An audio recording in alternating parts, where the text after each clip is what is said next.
ప్రముఖ తెలుగు దినపత్రికలు ఈ ఆర్టికల్స్ని అయితే కవర్ చేశాయి.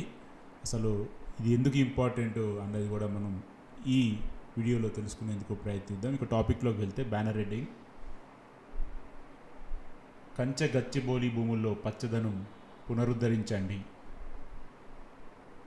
చెట్లు పెంచకపోతే సిఎస్ జైలుకే.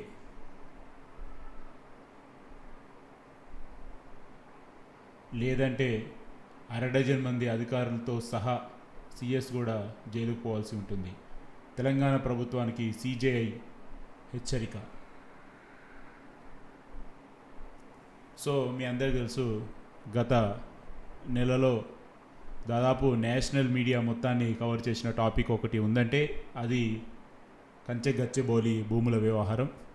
సో అది ప్రస్తుతం సుప్రీంకోర్టు వద్ద ఉంది.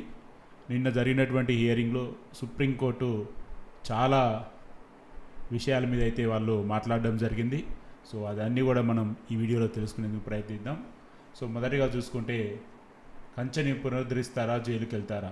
డజన్ బుల్డోజర్లు తెచ్చి వేల చెట్లను కూల్చేస్తారా? వారాంతరాన్ని అనుకూలంగా మలుచుకుంటారా? పక్క ప్లాన్తోనే ఇదంతా చేశారని తెలుస్తున్నది. అడవిని అక్కడ ఎలా పునరుద్ధరిస్తారో చెప్పండి, లేదంటే సిఎస్ అరడజన్ అధికారులు జైలుకే. సుప్రీంకోర్టు ద్విసభ్య ధర్మాసనం తీవ్ర హెచ్చరిక. కంచె గచ్చిబౌలి విచారణ జూలై 23కి వాయిదా. కనుమరుగైపోతున్న అటవీ ప్రాంతం: దట్టమైన అడవి 2.6 ఎకరాలు, మధ్య రకం 57 ఎకరాలు, ఓపెన్ ఫారెస్ట్ 17 ఎకరాలు.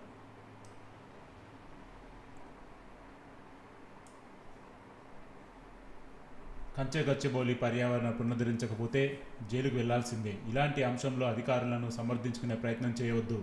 చీఫ్ సెక్రటరీ, ఇతర అధికారులు ఇందులో ఇన్వాల్వ్ అయ్యారు. లాంగ్ వీకెండ్, శుక్ర, శని, ఆదివారాలు 3 రోజుల సెలవులను ఆసరగా తీసుకొని ఇంత పెద్ద మొత్తంలో చెట్లను నరికివేస్తారా?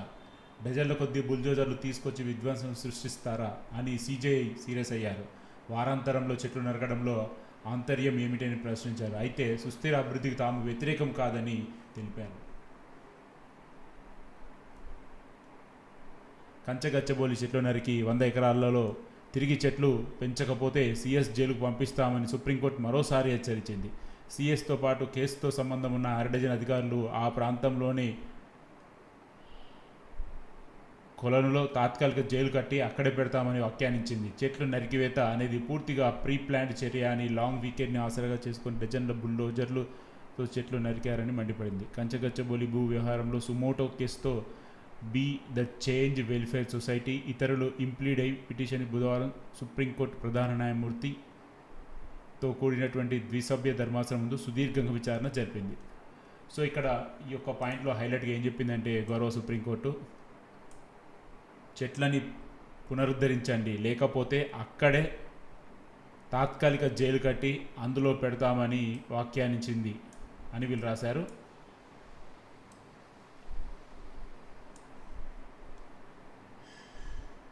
రాష్ట్ర ప్రభుత్వం తరఫున సీనియర్ అడ్వకేటు, అదేవిధంగా be the change welfare society తరఫున మోహిత్ రావు, ఇంప్లీడ్ పిటిషన్ తరఫున సీనియర్ అడ్వకేట్ గారు నిరంజన్ రెడ్డి వాదనలు వినిపించారు. ఈ సందర్భంగా చీఫ్ జస్టిస్ స్పందిస్తూ 100 ఎకరాల్లో తిరిగి చెట్లు పెంచకపోతే సహించేది లేదని, సిఎస్ని జైలు పంపుతామని హెచ్చరించారు. అసలు చెట్లు నరికేందుకు ఎన్విరాన్మెంట్ సర్టిఫికేట్ ఈసీని తీసుకున్నారా లేదా నిలదీసింది.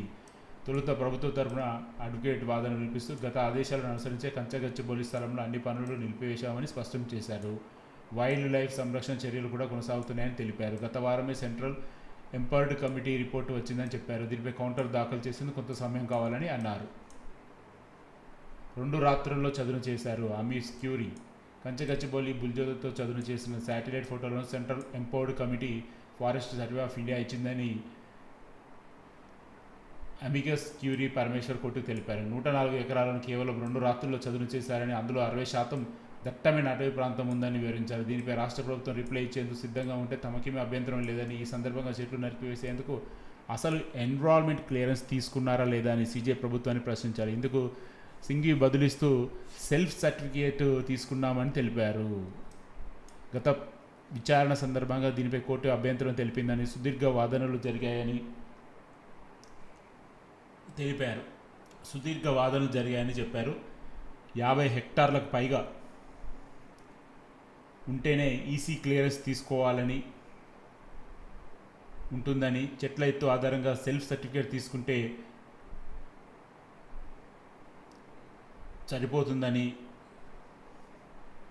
కోర్టుకు నివేదించారు. కానీ ఈ వాదనపై సీజే బెంచ్ అసంతృప్తి వ్యక్తం చేసింది. కోర్టు ధిక్కారం నుంచి అధికారులు కాపాడాలనుకుంటే అటవీని పునరుద్ధరించే చర్యలు తీసుకోవాలని స్పష్టం చేసింది. లేదంటే సీఎస్ సంబంధిత అధికారులకు కంచెగచ్చబౌలిలో తాత్కాలిక జైలు వెళ్లేందుకు సిద్ధంగా ఉండాలని హెచ్చరించింది. సో సుప్రీంకోర్టు ధర్మాసనం మీరు క్లియర్గా చెట్లను నరికేందుకు ఎన్విరాన్మెంట్ సర్టిఫికేట్ ఈసీ పర్మిషన్ తీసుకున్నారా అంటే 50 హెక్టార్లు పైగా ఉంటేనే ఈసీ తీసుకోవాలని, 50 హెక్టార్ల లోపు ఉంటే సెల్ఫ్ సర్టిఫికేట్ సరిపోతుందని గవర్నమెంట్ తెలిపింది. దానికి ధర్మాసనం అసంతృప్తి వ్యక్తం చేస్తూ కోర్టు ధిక్కారం నుంచి అధికారులను కాపాడుకోవాలంటే అటవీని పునరుద్ధరించే చర్యలు తీసుకోవాలని స్పష్టం చేసింది. సో ధర్మాసనం చాలా క్లియర్గా అటవీని పునర్నిర్మించండి, అటవీని మళ్ళీ పెంచండి అని చాలా క్లియర్గా ప్రకృతిని కాపాడాలి, మానవులకి మంచి జరగాలనే ఉద్దేశంతో గౌరవ ధర్మాసనం చాలా ముందుకెళ్తున్నట్టు కనబడుతుంది. మొక్కలు నాటుతున్నాం ప్రభుత్వం గత ఆదేశాలు అనుసరించి అటవీ పునరుద్ధరణ చర్యలో భాగంగా మొక్కలు నాటుతున్నామని సీజే బెంచ్కి అడ్వకేట్స్ తీసుకెళ్లారు. పెద్ద మొత్తంలో అటవీ పునరుద్ధరణ మొక్కలు నాటే ప్రక్రియ కొనసాగుతుందని చెప్పారు. ఇందుకు సంబంధిత ఫోటోలతో కూడిన పూర్తి రిపోర్టు కోర్టుకు అందజేస్తామన్నారు. కోర్టు ఆదేశాలతో అంతే స్ఫూర్తితో అమలు చేస్తున్నామని తెలిపారు. ఈ వాదనలపై ధర్మాసనం జోక్యం చేసుకొని చెట్లు నరికివేసిన స్థలంలో మొక్కలు నాటుతున్నారా అని ప్రశ్నించారు. ఇందుకు పిటిషనర్లు కాదని మరొక చోట మొక్కలు నాటురారని తెలిపారు. అయితే ఈ వాదనలను ప్రభుత్వ తరపున అడ్వకేట్ అభ్యంతరం తెలపగా వాదనల లోపలికి వెళ్లేందుకు కోర్టు నిరాకరించింది.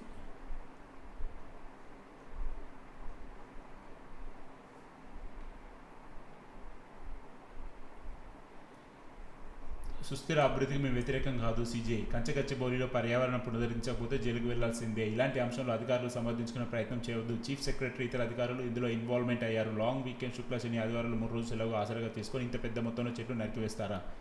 డజన్ల కొద్దీ బుల్డోజర్ తీసుకొచ్చి విధ్వంసం సృష్టిస్తారా అని సీజే సీరియస్ అయ్యారు. వారాంతంలో చెట్లు నరకడంలో అంతర్యం ఏమిటని ప్రశ్నించారు. అయితే సుస్థిర అభివృద్ధికి తాము వ్యతిరేకం కాదని తెలిపారు. ఇందుకు వాదించేందుకు సిద్ధం కాగా మీరు బుల్డోజర్ ఫోటోలు చూసారా? డజన్ల కొద్ది బుల్డోజర్లు అంత తక్కువ టైంలో మోహరించగలరా? ఇది పూర్తిగా ప్రీ ప్లాన్డ్ అని సీజే ధర్మాసనం ఆగ్రహం వ్యక్తం చేసింది. ఇందుకు అడ్వకేట్ బదిలిస్తూ అలాంటి ఆలోచన ప్రభుత్వం లేదన్నారు. 10 ఏళ్లుగా ఆ స్థలం వివాదంలో ఉంది. 2024లో సుప్రీంకోర్టు స్థలంపై తీర్పు ఇచ్చిందని గుర్తు చేస్తారు. అలా దాదాపు ఏడాది ఈ స్థలంపై ప్రభుత్వం ఆలోచన చేస్తుందని, కేవలం లాంగ్ వీకెండ్లో తీసుకున్న నిర్ణయం కాదని కోర్టు దృష్టికి తెచ్చారు. అయితే అది వాస్తవం అయితే ఎందుకు సోమవారం బుల్డోజర్ పనులు ప్రారంభించలేదని సీజే ప్రశ్నించారు. సిఈసి రిపోర్టుపై కౌంటర్ దాఖలు చేసేందుకు కొంత టైం కావాలని అడిగారు. 4 వారాల సమయం ఇవ్వాలని స్వింగి కోరారు. అటవీ పునరుద్ధరణ చర్యలు రాబోయే వర్షాకాలం సరైన సమయమని, హైదరాబాద్లో మాన్సూన్ సీజన్ జూన్ 10 నుండి ప్రారంభమవుతుందని అడ్వకేట్ నిరంజన్ రెడ్డి కోర్టు దృష్టికి తెచ్చారు. రాష్ట్ర ప్రభుత్వం ఐటీ కన్వెన్షన్ కోసం ఆలోచిస్తుందని ఆరోపించారు. అయితే అటవీ పునరుద్ధరణ ప్లాన్కు సంబంధించి తమ దగ్గర ఎలాంటి ప్లాన్ లేదన్నారు.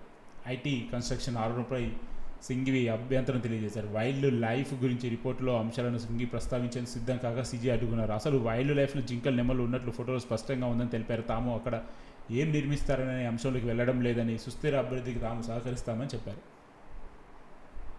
Don't mix the issues. ఇదే అంశంపై మరికొన్ని పిటిషన్లు న్యాయవాదులు లేవనెత్తే ప్రయత్నం చేయగా డోంట్ మిక్స్ ద ఇష్యూస్, అన్ని సమస్యలు కలపకండి, ఇది సుప్రీంకోర్టుకు కూడా డిఫికల్ట్గా మారుతుంది. ఈ అంశంతో ప్రత్యక్షంగా పరోక్షంగా సంబంధం ఉన్న వాళ్ళు సుప్రీంకోర్టుకు వస్తున్నారని సీజే అసహనం వ్యక్తం చేశారు. ఈ విషయంలో తాము ఆందోళన చూపిస్తుంటే దీన్ని రాష్ట్ర ప్రభుత్వం అడ్వాంటేజ్గా తీసుకొని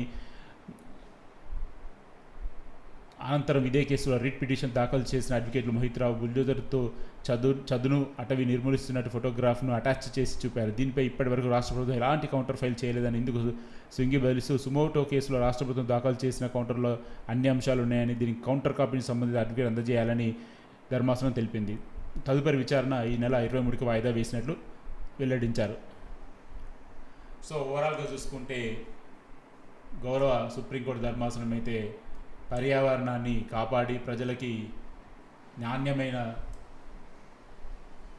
జీవన విధానాన్ని పెంపొందించేందుకు చర్యలు తీసుకుంటుందని స్పష్టంగా ఈ కేసులో అర్థమవుతుంది. సో మరి చూడాలి, ఓవరాల్గా ఖచ్చితంగా రానున్న రోజుల్లో ఇది ల్యాండ్ మార్క్ జడ్జిమెంట్గా మారే అవకాశం అయితే ఉంది. ఖచ్చితంగా ప్రతి ఒక్క కాంపిటేటివ్ ఫీల్డ్లో ఉన్నటువంటి స్టూడెంట్స్ ఖచ్చితంగా